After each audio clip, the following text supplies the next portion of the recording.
Welcome to the Beauties podcast, where we talk about everything you need to know about women's sports. From the grassroots to the pros, we got it all. Today on the show, we have Bri-Ann Tokariwski and the growth of the LPGA and some PHF and PWHPA announcements. Here are your hosts, Addie and Cowie. Another beautiful day at the Beauties sports desks. Looks a little different in here, which I enjoy. But I also did want to point out just off the top of the show, you know, I played Bisons, huge Bison fan. Yep. And I showed up today in a Huskies sweater. So just wanna get it out in the air. Bisons forever. Yeah. But we got to spread the love. And you know what? Huskies deserve some love, man. OTW yesterday to clinch their berth in the finals against UBC for the Can West Championship. They're headed to PEI, so it's a good day to be a Huskies fan. You know me. I'm a Bison in my heart, but good. Respect is right here. They deserve it. Their merch is fire. I love it. It looks like it's not that new, that sweater. No, she's wow. I called myself out. You get to call me out too. I love it. So it is a good day for like you're saying, off to PEI. Yeah. Nothing like a good old trip to PEI. You know, I am going to give a big congrats to the Huskies, but what I am going to do is for a second call out U Sports and the fact that how freaking hard it is to figure out who wins, who loses. They do a absolute atrocity. Yeah. Of a disservice to their teams. That's bang on. I completely agree. It's some of the best sporting it's events. The best I sports remember we have in this country. Yeah, I agree. And it's impossible to find. I remember going to Bison women's volleyball, which is like nationally ranked. Yep. They're unbelievable. We have the Volleyball Canada Center at the U of M. Yep. Can't find it anywhere. Well, and unbelievable. Yeah, the fact that, I mean, you know, a lot of these U Sports athletic teams' accounts are run by the players, which is totally fine. I absolutely love that someone's just doing something about it. Right. But the fact that as a governing body, and I don't care if it's like, I was actually looking at this the other day, they did split them up. So if you look on Instagram, for example, U Sports has its like own account. They haven't posted in a few days. Have posted nothing really relevant. But then there was like a U Sports volleyball, U Sports hockey. U Sports hockey hadn't posted since 2017. Then take it down. Yeah. No one's running it. Take it down, because it's frustrating when you are like, we are U Sport fans. I want to follow. Exactly. And now it's even more glaring when you compare it to what we see with something like the March Madness WBB account that we've talked about a couple podcasts ago. So this is my challenge to whoever is at U Sports. Yeah, let's go. Yeah, because I'm telling you, I told you this the other day, I went on a rabbit hole of just looking up tickets because in my, we're everywhere. Yep. We're going everywhere this year, baby. That's the dream. So I was looking up what March Madness tickets cost. Because I was like, Minneapolis, quick hop, skip, and a jump over the border. Maybe we could skedaddle down. $1,000. She'll put you back $1,000 for some pretty average tickets. You're not even in the, obviously every seat is amazing to be in the championship game for March Madness. Let's get real. It's going to be huge. Yeah. But 1,000 bones to get in the building. And so I went from okay, that's some coin to damn right it costs $1,000. Let's go, ladies. I was gonna Bring in the money. The pros and cons is our wallet hates it. Yeah. But it's so good to see. It's so good. It's funny that you did that because what I did was looked up flights to Pittsburgh when I saw the rivalry rematch. Pittsburgh Penguins and the PWHPA are putting on this rivalry rematch between Canada and the USA. And I thought ads, let's just for a weekend, away we go. 100%. Yeah. We're going to be world travelers by the end of this broke. and broke. Yeah. All worth it though. All worth it. Yeah. So true, because there's so many amazing tournaments, things going on. And one of them we talked about the Solheim Cup before. Yeah. Like, we will be at the Solheim Cup in our lives. But even the World Championship for women's softball. Oh, I mean, honestly, if I could just... Oklahoma, give me a break. I think there was like 80,000 fans at one of the games last year. Like, it's... Oh, wow. It's nuts. It's insane. Okay, I'm in. Yeah, let's go. Let's go. It's also, I'm not hard to convince. Yeah. Like, if you ask me to go mini golfing, I'm also in. Yeah. So let's just do it all. We'll do it all. We'll go mini golfing in Oklahoma before we go to but that's super good. Yeah. No, it's awesome. And another thing we definitely have to talk about is the Paralympics. Yes. You know, the Paralympics have begun, started, you know. I was pretty pumped to see the Lulu packages come out just one more time. It's never going to get old. No. It's and to see opening ceremonies again. Yeah.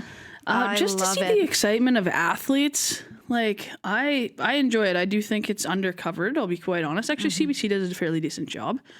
But yeah, I spent my morning watching some curling, which is fascinating to me. Yeah. The amount of different techniques that they have from their chair, whether that be, you know, lining up a portion of their chair with the skip's broom. There's obviously no sweeping. Right. And they've got different ends to their sticks. You know, some you actually have to give this rotation of the rock. The other, you start the rock in a kind of rotating position. Right. It's awesome. And they're doing great.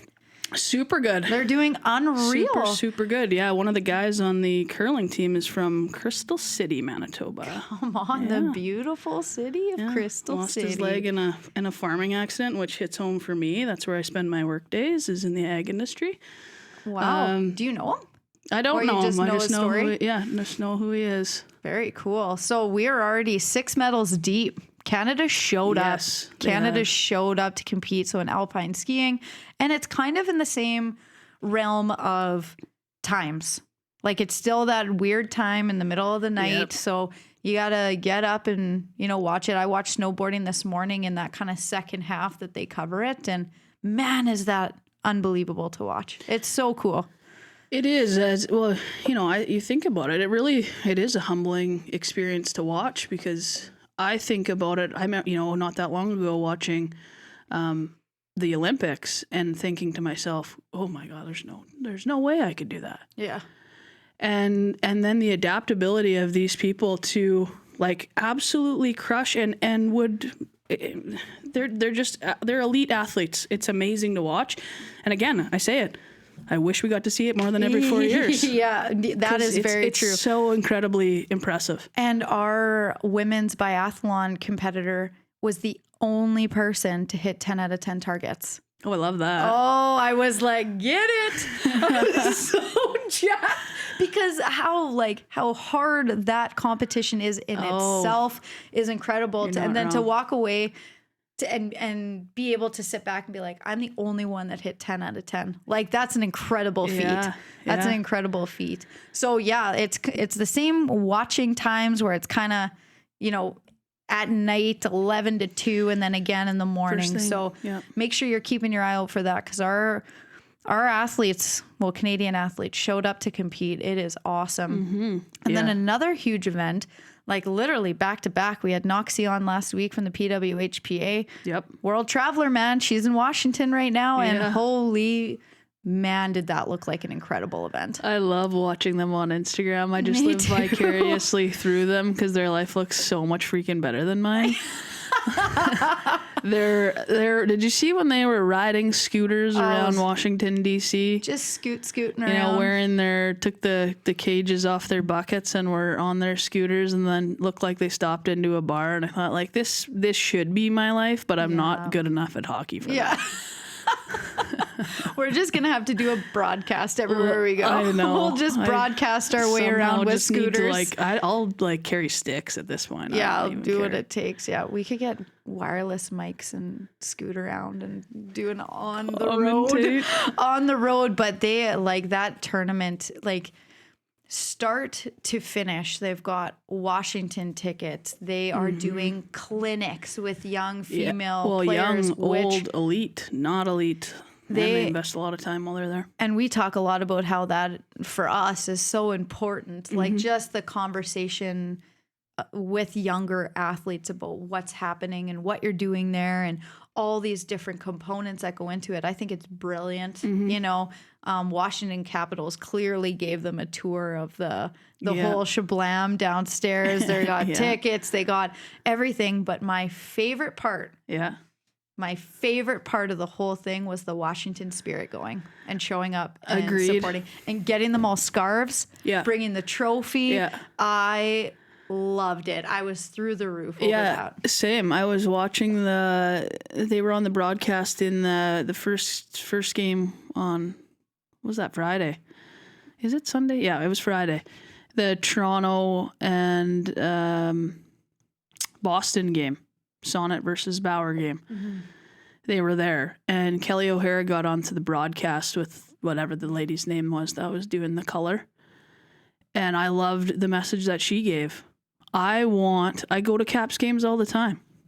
I hope that there's a professional team in Washington, D.C., so when I'm on my off time that I can come watch this all the time. Right.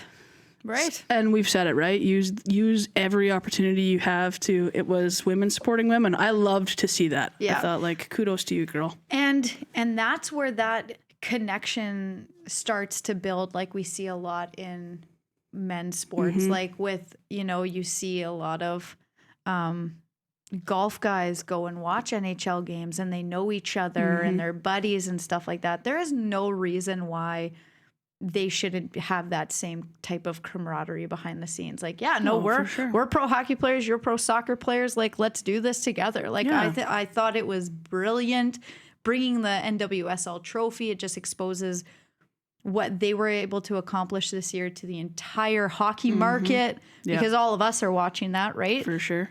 And I was like, I just loved it. And they're taking pictures together. Like, I just thought that was absolutely brilliant. And kudos to them for showing up. They didn't have to, and they showed up with swag for them and said, hey, we're in this. And with a purpose. And thoroughly enjoyed themselves. Yeah, had a good time. I also love that too. And it tends to be that naturally when you are an athlete, you've dabbled in all sorts of stuff. Right. As you've found your path. And so they're actually super educated on hockey, which I loved, right? It was like, if I wasn't playing soccer, I would love to play hockey. Yeah. Cool. Right. Yeah. I can't wait for the day, like you say, where it's established and we have that common chat all the time. Yeah. Yeah. Like it's nothing new, but we do have a lot going on in the women's hockey world. As a blanket umbrella statement, because it's not a secret, you know, that there's the PWHPA and then there's the PHF, right? Correct, so a statement came out, two huge statements came out from both leagues, right? Yeah. One came out on March 2nd, Sportsnet for the PWHPA that says that there is in works a women's pro league closer than ever. And it has to be said within the next 2 years. So I did a little digging. Jana Hefford, the president of the PWHPA, did not comment. And they also would not give a definitive timeline. But Sportsnet did cover that there has been talks closer than ever about there being an established league within the next 2 years. And then I'll just set the stage here before we actually get into it, because then we flip over to the PHF, which is a league. You know, the PWHPA is showcase based, the PHF is league based, and then they get new ownership in the Toronto Six, which is the team that's top of the standings right now, have a tremendous following, have really big names behind it, but they talk about new ownership in some pretty big names. Huge names, people staying within the sport, in Ted Nolan, Anthony Stewart, Angela James, Bernice Carnegie. Yeah, and there were... Jeff Merrick had mentioned in the Hockey Night in Canada, for any of those of you who watched that last night, that there's more names he thinks. They just don't know who they are yet. There are some of the names. I haven't been able to confirm or pin down those other ones. Look for an announcement in the next couple of days, said Merrick. So this is big. This is, and we talked about, we wish there was like a documentary that's being filmed behind the scenes right now to actually see what's going on, because at the end of the day, like, let's just get it done. Let's just get a league going. Let's figure it out.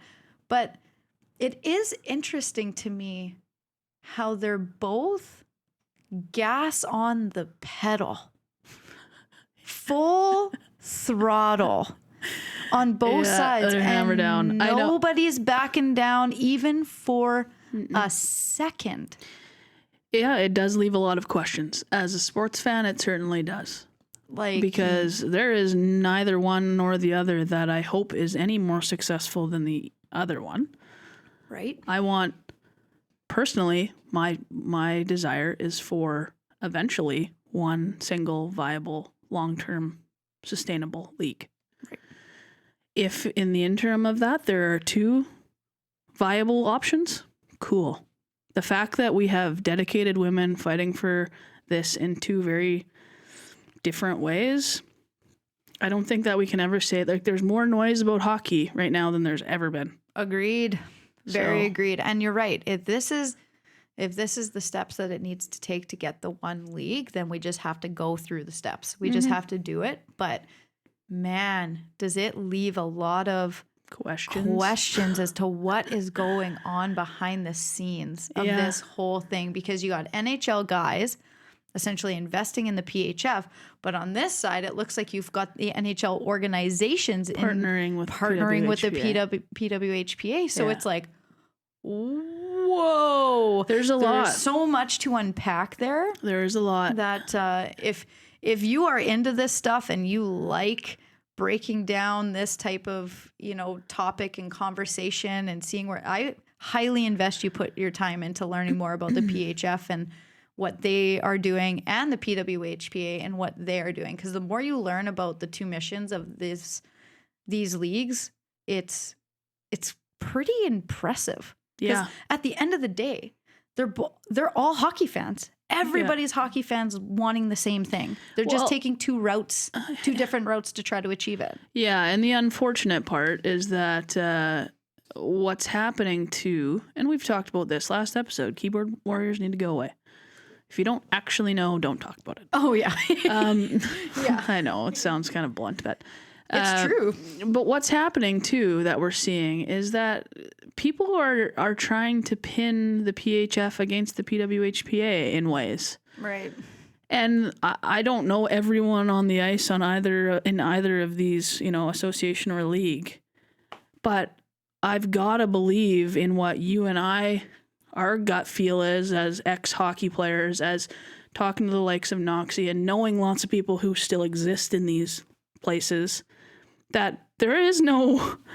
They all know. They are very aware. There is no internal battle. No. They're just trying to achieve what their goal is. I agree. And they're in their own lane. Yeah. We have to, and I can't remember what episode it was that we talked about it. Like the whole, women versus women and pinning each other against, like, I think it was, who are we talking about? Cambage and Hammond, right? Yeah. How it was through media was perceived that they were just Battle of the Titans out, where it wasn't that. No. It was just two women saying what they wanted to say and having that conversation, but media spun it into this whole thing. So I think you're bang on in the fact of, like, media will spin things. These incredible athletes all want the same thing. Yes. That's the bare minimum of the whole thing. And speaking of that. Yeah, I just threw it up on the TV. For those of you listening, we just threw the championship game of the PWHPA showcase that's happening right now in Washington, which is between two Canadian teams, the Team Sonnet out of Toronto and Team Scotiabank based out of Calgary. We just threw it up on the screen to see who wins. The consolation game ads, we should look it up. Last I saw, I watched through 2 periods, it was 1-1. We should look it up. We started recording in the middle of it. Yeah, they started like 40 seconds into the game. Team Adidas got on the board, and then Bauer got answered back a few minutes later, and then it was deadlocked at once for a long time. We gotta find out. I like their jerseys. Yeah, they look super clean. They look great. So we'll get everybody up to date on that as well. But I got another one for you here. Just something that, there's WNBA, like talking about Liz Cambage and talking about Becky Hammond. And, what comes to your mind? What comes to that Cowie brain of yours over there when you hear Liberty and Aces organizations ownership being fined for chartering flights? Yeah. I almost don't have words because it is everything that makes my blood boil. Yeah. Quite honestly, it is. You are, and we talked about it last episode. Liz Cambage is saying, I am supposed to be playing in the best league in the world, and I do not feel like I'm treated as such. In what world is a CBA that defines this, your ownership, going above and beyond to charter you flights because you are star athletes and you are doing your job, and any men's team at the equivalent of where you are would be taking a chartered flight, but because it goes against your CBA, you're being fined? The message that sends to any fan of the WNBA, any little girl watching, is that there's a double freaking standard. I'm sorry, but right now there still very much is. Yeah, it's getting to the point where it's as blunt as that. Yeah. Because there's no other way of saying it. Because now look at what you're saying to the Liberty players that have just grinded. They work their tails off to get where they were last year. Walt was working. Walt was working last year. And the Aces, they have the means to make their team and their players feel like they should. And the argument is, well, it's unfair. Other teams can't. Well, let's work our asses off to make it so that they can. Let's change our perspective to this is the rules to how do we make it so our rules match that? Because that is where we want to be. That is what we need. We should not have players that need to upgrade their tickets because they can't fit in coach. They're so you're coaching a sport with 6'2" is short. Yeah. And then I thought about it when she said that, when she's like, when Liz Cambage said, I have to upgrade my ticket because I have to do that for my life. I can't fit back there. Yeah. Then I thought of all the women trying to fit on a coach flight. Oh, yeah. How ridiculous. All the aisle legs. That's what I'm picturing. 100%. All the aisle legs because they're in economy and they literally can't. They're all ducking to get into the plane. It was very eye-opening to me. And like you were talking about with the messaging, because that's the headline. So what does that say to a 7-year-old girl with her dream being in the WNBA? I just think it's too much for my brain. I can't stand it because it's a joke. It's a complete joke. They should. And then so I went on like a tear like I normally do when things like this come out. Yeah, spiral and then spiral. U18 USA boys. Yeah. Chartered flights. Yeah. U18. So they're not even allowed to vote and they get chartered flights. Yeah. And that's the whole part. It doesn't matter. We see that in our own communities that the boys showcases are held at the nice fourplex rink and the girls have to drive 30 minutes out of town. It doesn't matter if we're talking about 10, 12, 13-year-olds through U18 boys nationals versus WNBA. It's just the inequality stretches from, unfortunately, the very first time you enter a sport until the time you retire right now. And we have the very unique perspective of seeing that firsthand because I've literally been in meetings where the boys will hand in their used pant shells and they'll give it to the girls. I know. And if anybody listening to this show thinks that that is not real, I would love for you to call into the show for because it is. It is very real. I've seen it happen and it happens across the board. So this just shows it's at every level, and I hope they charter every flight next year, not just the playoffs. I hope they charter every single flight. I just want to challenge people to think about this. If there is a guys and a girls anything on TV, what time do you watch the girls? 2 p.m. What time do you watch the boys? 7. Mm-hmm. Oh yeah. It doesn't matter where it's been that way, and that's exactly why we see in the NWSL, the WNBA, the PHF, the PWHPA, people like you and I sitting down and saying it's time for it to change. Right. That's gross. Yeah. So even golf this weekend. I had to watch it. Starting time on the Golf Network was 11:30 p.m. Yeah, I'm like, I have to take my nap at 4 p.m. today because I got to stay up. You can watch 14 hours of the men's golf before you get the 1 hour window of women's. Yeah, the replay of 2 years ago, men's. But we could clearly go on for days about this. But that is, we've talked about it before, but that just sparks huge, like the CBA is under Twitter. Oh, they went nuts. They went nuts. We want equality unless it means actually supporting women. Yeah. Like honestly, like, right? Honestly. So I would assume that the CBA is going to be under attack coming up here pretty quick to be like, yeah, there's enough. Rules, and then there's rules that make absolutely no freaking sense. Yeah, that's one of them. That's crazy. And then, like with golf, staying up, it was incredible to watch this weekend. But we're going to be bringing on right now a golf coach, which you and I both need. We need a golf coach bad. So Bri-Ann is going to be joining us now, and we are going to be talking about everything LPGA, her experiences and where she coached, where she played. We're pretty excited for this interview. We're super grateful that Bri-Ann jumped on, especially with the LPGA jumping back on with the HSBC Classic Women's World Championship. I just think it sounds good, so I just changed the name. The Heritage Classic. Yeah.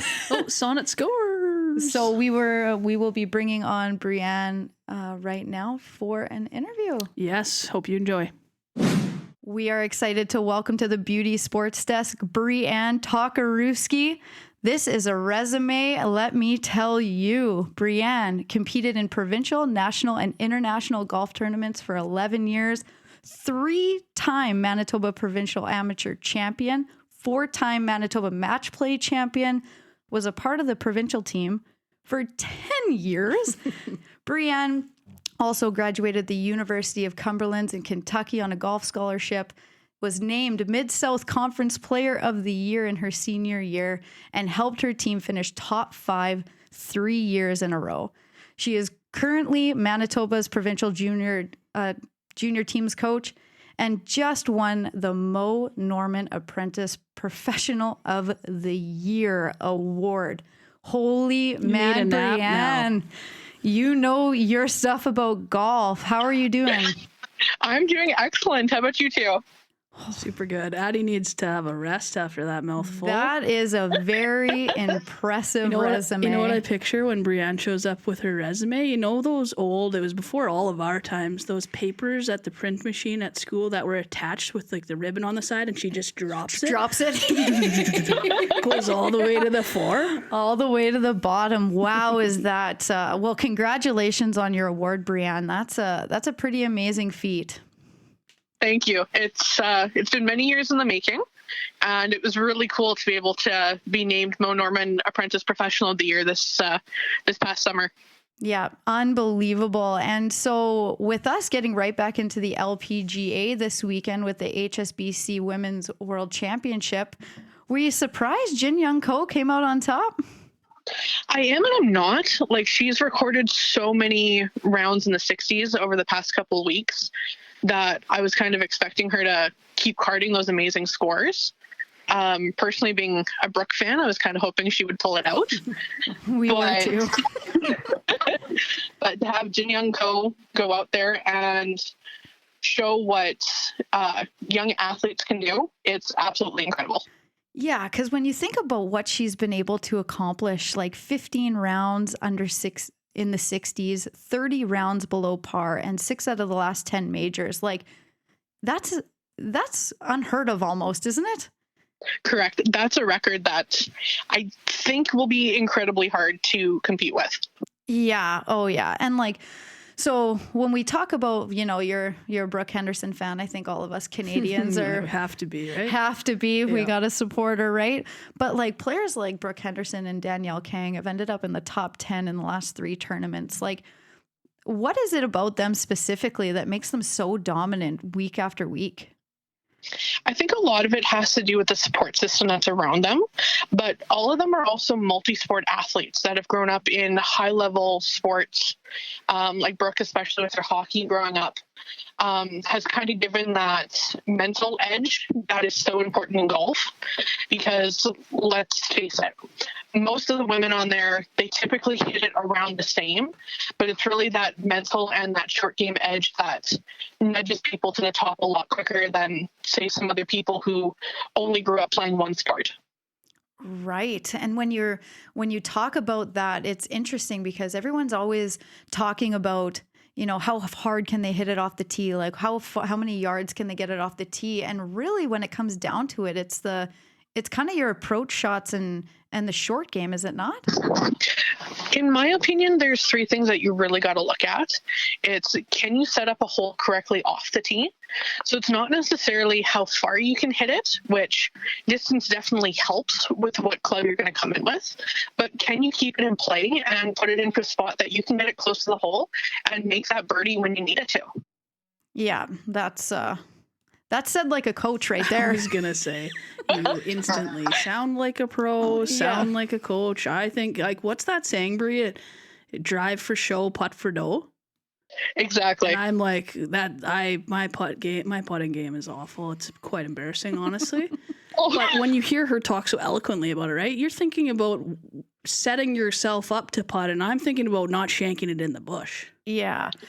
And that's one of the other big things, like working with a lot of amateur golfers, is really their mental side of, instead of playing to not lose, you've got to play to win. So it's the same as like a giant chess game where you always have to set yourself up to execute the next shot and have an easy approach shot in, versus, oh shoot, I put it into the trees, now I have to punch out, now I'm short of the green, now I got to chip up and try and save double bogey. And so when you're talking about like we were chatting before just on, the course upgrades within the LPGA and, the financial commitments that have really happened in the LPGA, when you're talking about course strategy, is that kind of what you're talking about when it comes to you're not playing to just hammer the ball all the time. You're playing to work the course for what it's giving you, right? Exactly. Where, as I said, like, players like DeChambeau have really showed that distance can definitely help and be a motivating factor. But if you're not gaining distance the correct way, there's so many other ways to play this sport. And that's the best part about golf, is there's not one way to do it. It's what's unique to your strengths, and also making sure that you play to your strengths. So if you're really good from 100 yards in, get yourself to that 100-yard marker by bombing it off the tee. Or if you look at some of the shorter players on the LPGA Tour, they may be really proficient with a 3-wood, 5-wood, or even a hybrid. Right. And that's where it's such an interesting conversation, because before you were talking the mental game of golf, because really it's you versus the course. You're out there with other people, but it's you versus the course and how you set up your clubs, how you set up your shots for yourself. Correct.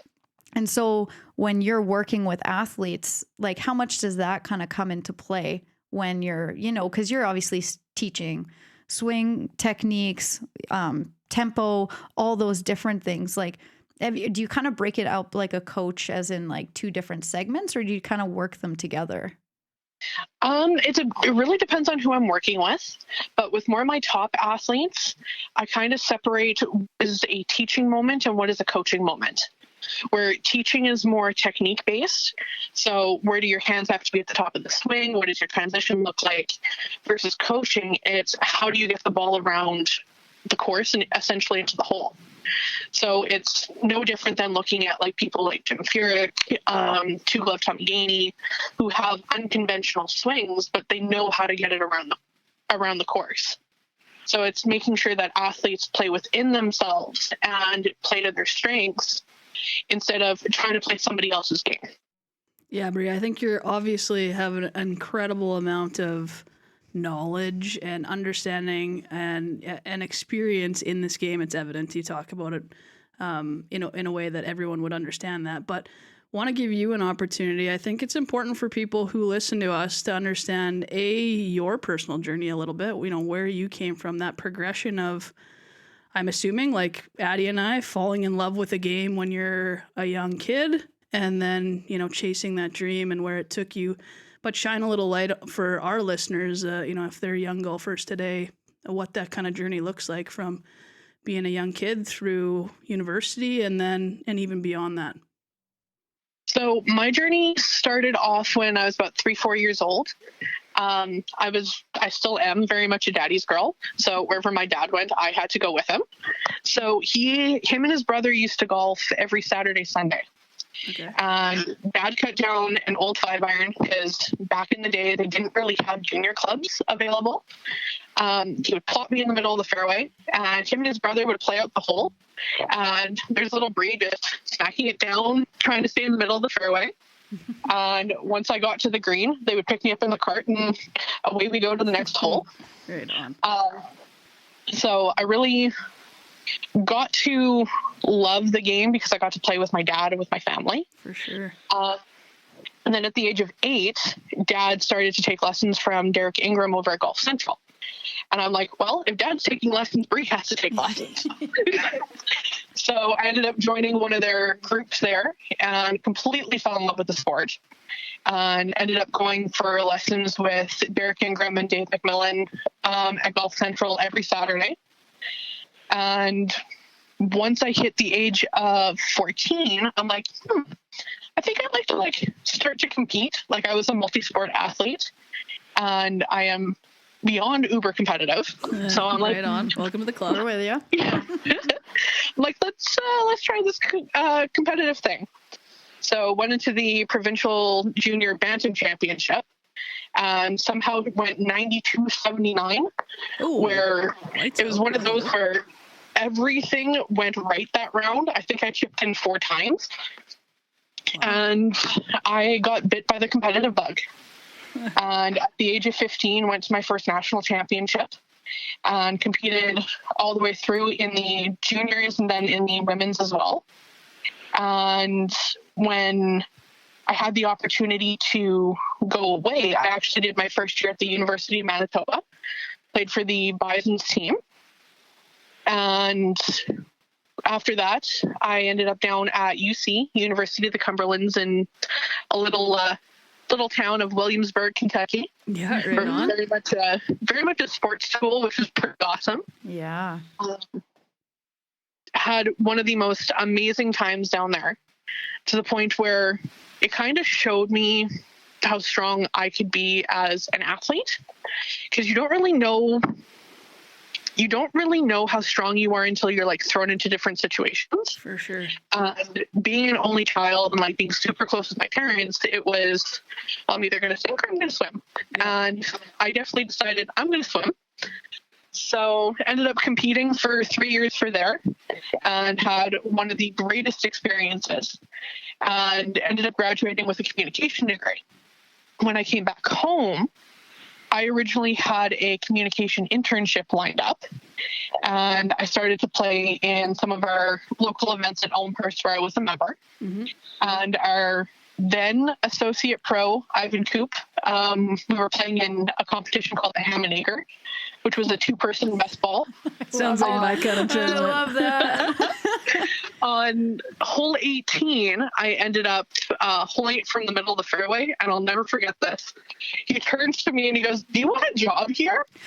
And without even thinking of it, I'm just like, yes, this is what I want to do. Yeah. So it was really like playing in that ham and egger that I'm like, yeah, I think I can do this. Like, let's have some fun with this. Yeah, for sure. And that summer, I ended up working in the pro shop.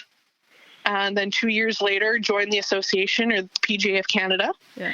And now I've been teaching and coaching for just over 4 years, and absolutely loving what I'm doing, especially being able to work with so many different people. And I work with people all the way from the age of 3, just getting into the sport, to some of the elite in the province. I work with Special Olympics, and then all the way through to people who are enjoying the game of golf a little bit later in life. So my oldest student is actually 93. Oh, no kidding. Get to work with people all the way through.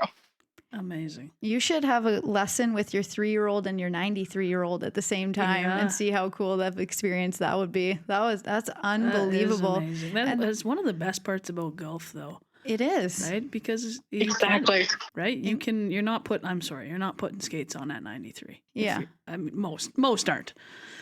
I love that. That's incredible, Bri. And I think one thing, this is very random, I guess, but you have an insane like you talk about things that happened when you were 14. I shot a 92 and a 77, or whatever you said, like it was yesterday. Yeah. Oh, yeah. Just like golf is on your mind all the time, hey? Very much so. It's funny. I can tell you exactly what club I used from a specific distance when I was 14, but don't ask me what I had for dinner the day before. Yeah. That's right. Yeah, I love that. It's clearly such a passion. That's super cool. That's when you know you're on a different level. Yep. On the same way. Say you got a career from a ham and egger tournament. That's a pretty good story. Yeah. You know, I was playing ham and egger and that's pretty Literally, awesome. middle of the fairway, and he looks at me. You want a job here? Yeah. Sure. Yeah, that's awesome. Thanks for sharing. That's super good. That's very cool. Because I think that it's important for people to hear that the progression story and the fact that a lot of people think you have to get into sport with the outcome of being a professional athlete. Like that's where you and I first connected, as I was a skills coach for hockey, and you're obviously a golf instructor and golf pro coach, man. It's crazy. But it's like there's so many different avenues that people can take when it comes to sport. And I think we need to start having those conversations more, because there's so many people that would love to spend their days on a golf course. You know? Absolutely. Exactly. And that's what I think is one of the coolest things that's happening, or the shift in the industry right now, where you're seeing a lot more younger people and a lot more families getting involved in the sport versus just the older generation who's retired, who now has time for it. And it's really changing the golf industry right across the world, which I think is going in the right direction. Yeah, it's super positive. I would agree. And so one thing, and because it's kind of intriguing to me, because I specifically would train female athletes when I was a hockey coach. What are there any key differences when you're coaching, a male player to a female player when it comes to like the really nitty gritty specifics on clubs, swing, tempo? Like, do you find that there's any differences between the two? I definitely notice, especially during different developmental phases, junior girls especially can be almost hyper flexible in certain areas versus boys who their muscle development is so much quicker. So that's why you tend to see them hit it a little bit further earlier on. Versus the girls, where we have to really stabilize certain muscle groups in order for them not to overswing or overextend themselves. But also a lot of it has to do with the social side, where a lot of the guys, they'll just get up there, hey, I'm going to join your group, let's go out and play. Versus on the female side, if they don't have that support of even like friends going out and playing, a lot of times women right across the board, no matter the age, they'll say, no, it's not for me. I don't want to do it. Yeah. Even though they may have the opportunity of actually enjoying something that they might like. And it's interesting because being in coach settings, it's like that across the board in all sports. It's very interesting. And that's why I ask you that question, is because you see so many times over and over again that it's the talent is there in both men and women, but it's the way that we approach the teaching of them that needs to be so unique to each one of them, because it's to get the most out of them. Inside sport and outside sport, right? Well, yeah. I think, that's the we've been talking that for 14 episodes now. Yeah. Yeah, right? So it's very interesting to see that different approach, because I think that if we handle those individual pieces of each of them, it's just going to continuously grow the sport more and more and more, right? Yeah, well, and I think the value, Bri, that, we talk about this lots, is I hope lots of people are very grateful for all the efforts and time that you invest. But I think it's the stuff that you don't hear. We've both told our own sports stories of, I had very few, but had a couple of really strong female leaders and coaches in my life that in the moment I didn't recognize as a young athlete, but as a 34-year-old Alicia, I sure as hell do. And so I think that's part of it too, is I'm super happy to see that we have strong females like yourself in this province that are doing fantastic things to continue to grow the sport and grow the athletes. So great job for that. Thank you. And you literally hit what my biggest mission statement is in life. It's to show young girls that whatever they put their minds to, they can go ahead and do it. For like sure. the unfortunate thing with the PGA, right across the board, not just in Canada, but PGA of America, of the world, we don't have enough female golf professionals where we can show these young girls that this is a sport that they can easily excel in and have some fun with. So my big thing is showing them no matter what they put their minds to, they will be able to complete. Absolutely. And while we're kind of on this topic, I was telling Cowie I wanted to really get into this with you because I knew you'd be able to articulate this very nicely. I heard on the weekend somebody reference the ladies' tee. And that if there's nothing that boils me up, it's something that somebody says about the ladies' tee. So can we just debunk that on the Beauty Sports Desk from now until forever, that there is no more ladies' tee? There is no ladies' tees. They are the forward tees. Yes. Something that we've worked on very hard at Elmhurst and what we're working on right across the province is changing the perspective that the forward tees are only for women. They are not. They are for the higher handicappers. They are for those that only hit the ball in between 150 and 180 off the tee. And in my opinion, you should be playing the tee box that is going to make the game the most fun, but also keep it challenging enough to keep you in it, but not too challenging to the point where you want to give up the sport. Sorry. You heard it here first, folks. Yeah, this is where it is. Bri-Ann, throwing it down. I hear it way too many times, especially working with like young juniors, where the parents will turn around and say, "Oh, you don't want to play there. That's the women's tee box." No, that's actually the right tee box that they should be playing, especially for their developmental level.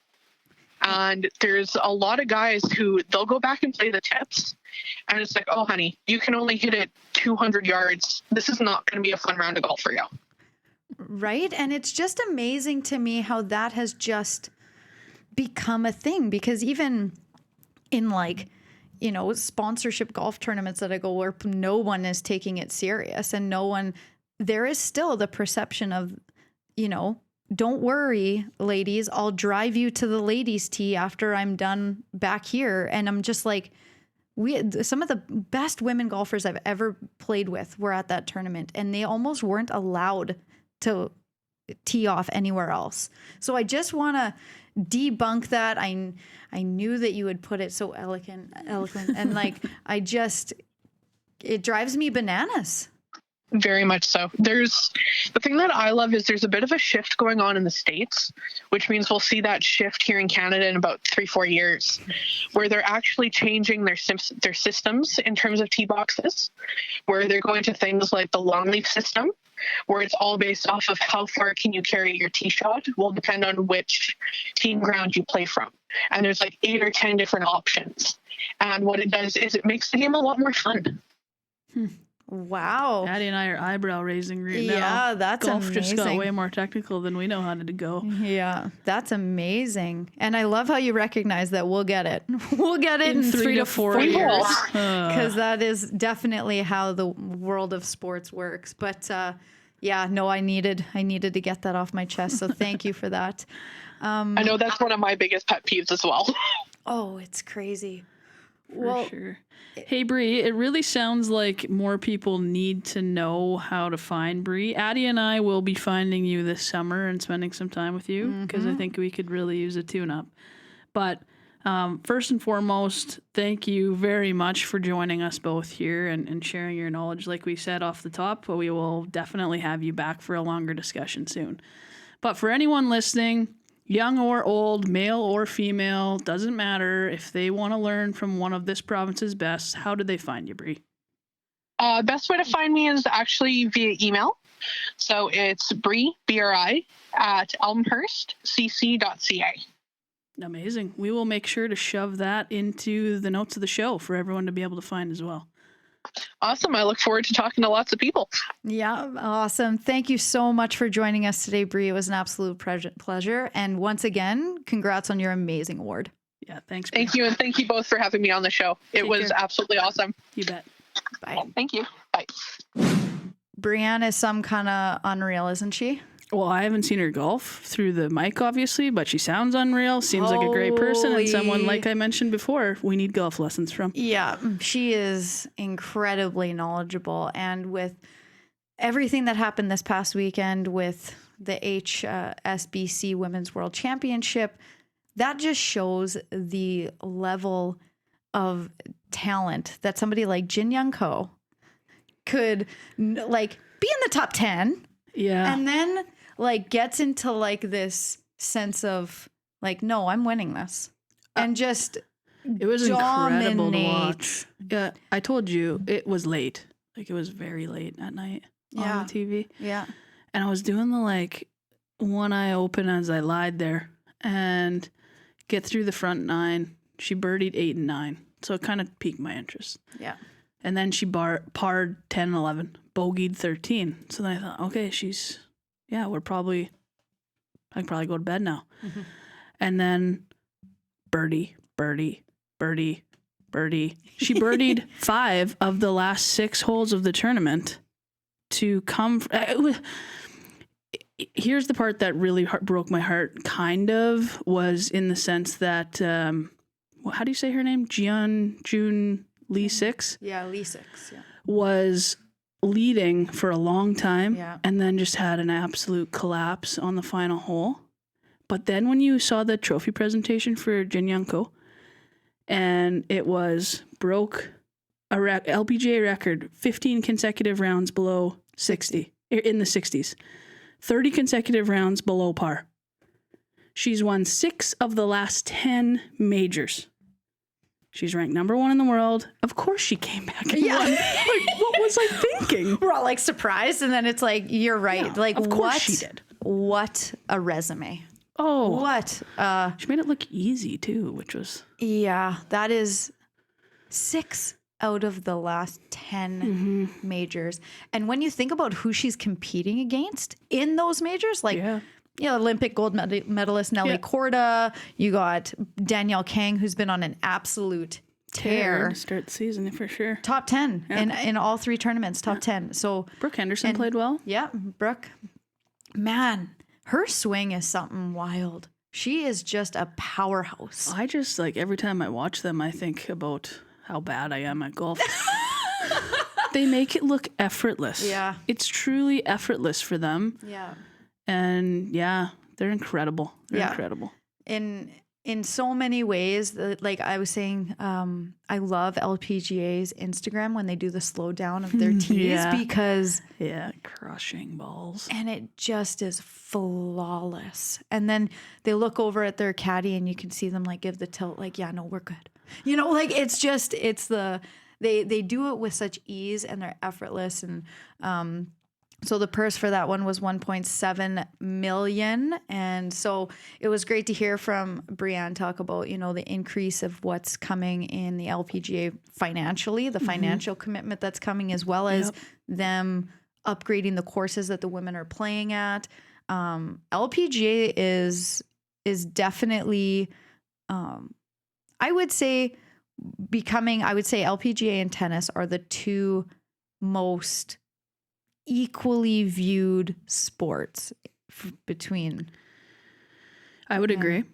I would agree with you. It's still mind-boggling to me how, again, we just said that 14. I could watch 14 hours of PGA golf, but I could only watch 1 hour of LPGA. Yeah, no, for sure. Ticks me off a little bit that way, but I agree. You know, WTA does a really good job. LPGA does a really good job, and one thing I really do enjoy about golf fans, like my dad is an avid golfer, watches a lot of golf. One thing there is a lot of men support the women's game when it comes to PGA, LPGA. Yeah. It's kind of like the WNBA, NBA thing, right? Yeah, absolutely. And I think that it's pretty, like, I would say very comparable in tennis as well. Like, there's just support across the board, and that's and you see that a lot in the WNBA now too. That's what I mean. So, you know, it's great. Did you say that and I've repeated it again? Yeah, it's fine. I do that at least once an episode.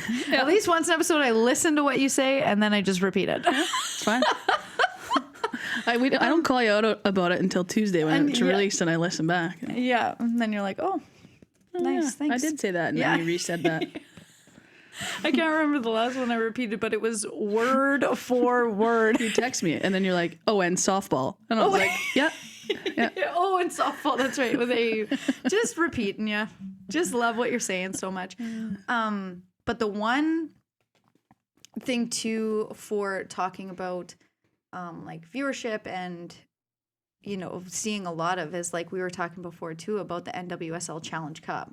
Yeah. Like with the additions of Angel City and San Diego, that they've had to change their whole format. They've had to do a lot of things there. So they are all going to be on Twitch and Paramount Plus. Yep. And that's, I knew it was a long event, but when you actually sit down and have to cover the whole thing, you're like, this is the Challenge Cup is a big event. It's 3 months. And I do like the parallels too, right? Because we kind of see this in the WNBA. This is kind of the NWSL's version. Right. Very true. Of that. So with the addition of the two organizations coming in, there'll now be an East, a Central, and a West region. Right. So they'll be splitting it into 3 instead of 2. Yeah. Each team will have 6-game double round robins, both home and away. And then it'll end up being the conclusion where the tournament will proceed to a knockout round, and the stage will be consisting of 3 elimination matches, 2 semifinals and 1 final. So CBS will be covering this. CBS Sports Network will be covering it, and all of them will be on Paramount Plus and Twitch. And that is going to be a lot of soccer. Yes, it will be. A lot of soccer. I'm not hating it. I'm loving it. I was just thinking about, before we wrap up here, adding to our wish list of things or places we want to go. We've been sharing with each other on social media the sports bra. Oh, in Portland, Oregon. It's on my list, man. We're going. It is a sports bar. We are going. That all of the TVs will have women's sports on it, and I just think what a absolutely genius idea. I've never been to Portland, but I'm on my way. Yeah. Whenever I see that next IG post that says open, that's where we should go. I actually had so many people send that to me. Same. And they're like, this is unbelievable. I agree. I say we do an episode in the sports bra. I 100% agree. We'll haul our shit down there. And sorry, the name is blank. Jenny, I think was her name, was it? Jenny. Look that up before we let everyone go here. She was a chef. It looks like an incredible business model. She's been collecting all sorts of women's sports memorabilia for the walls. And I loved when she said, like, I want everyone to walk in here and just think it's any other sports bar, which it is, Yep. but just so happen to notice that all of the TVs are playing women's sports. Right. I am going to come for exactly that, because it is painful to try and watch women's sports here, specifically for us in Canada, because a lot of it's U.S. broadcasting. So yeah, we will pack up mics. We'll pack up this trusty old Rodecaster. We'll get her on the and road. we'll get on the road. In and the, we should record a podcast from the sports bra. In the interview or in the article here, it says it started as a joke with Jenny. So it is a Portland area chef who is often trying to find a space to watch women's sports with her friends. Yep. And was continuously frustrated. So it's interesting how things kind of evolve, because you feel kind of like, well, we do feel connected to the story, because that's how Beauties got started. Exactly. It's 100% We just how can't Beauties cook got and don't started. have a bar. So we just need to go there and smash it all together. We can just bullshit for an hour every week, and she can make beautiful things taste good. Yeah, she looks like an absolute Right? beauty. I know. Absolute So, beauty. Jenny, we're coming for you, girl. And good job. Yeah. Great job, because you got a lot of support behind you. I love that. I absolutely love it. So Yeah. what a positive thing to end on. What a great thing to end on, because the Sports Bra is an incredible place that we will It's on the list. be going to. You bet. So, Cowie, what a week. Yeah, super fun week ads, I think. I don't know. It just seems like we're having fun every time we do it.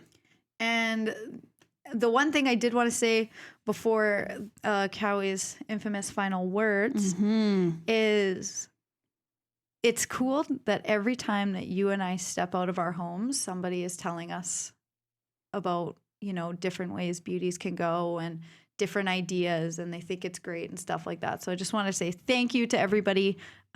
It's greatly appreciated, and we love feeling the love, because we hope you feel our love back at you. So thank you very much. And Cowie, final words. You hit the nail on the head, buddy. It is such a wonderful feeling when we hear feedback from everybody. So continue to keep that coming, either through finding us on Instagram or TikTok at beautiessportstalk, on Twitter at _beautiesports. We do have a voicemail that you can call us and we can hear from you that way, which is speakpipe.com/beautiesports. Again, thank you for all the love, and thank you, buddy. Thank you. And we will see everybody next week.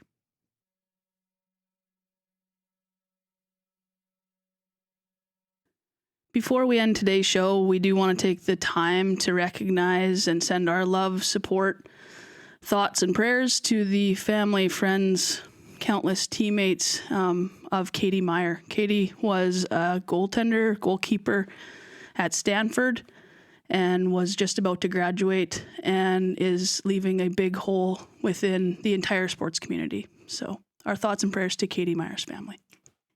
In our show notes, you will find hotlines to support in any way, shape, or form that you need.